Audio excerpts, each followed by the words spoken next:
This video shows how to add sections to a course offering that was created manually.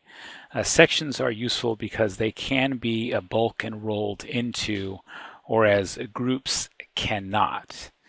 Either way, of course, they are useful for conditional release and other tools inside a course offering. On the edit course page for this course offering, I do not have a link to the sections tool. It should be here next to groups. On the DOM for this particular course offering, if I try to add a child org unit, I do not have permission to create a new org unit. Even for those of us who do have permission, our system administrator overall, the add child org unit options do not include section or group. I see on the org unit properties while I'm in the DOM that the section group type is listed as none, but when I click the edit button, I don't have the option to change that. To get around this, I will create a group category and then convert those groups to sections in the DOM.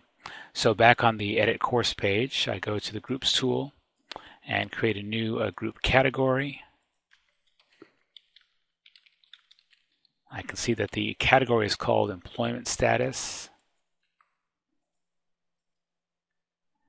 Then I am going to modify the two groups. And I can see that I have a group category called employment status with two groups inside of it, one for adjunct faculty, one for full-time faculty.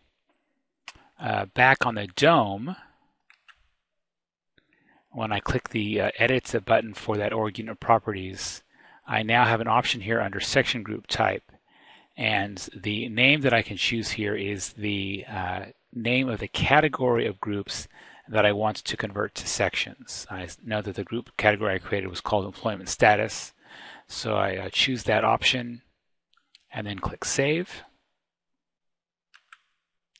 Now back on the edit course page for this course offering, I can see that those groups have been converted into sections.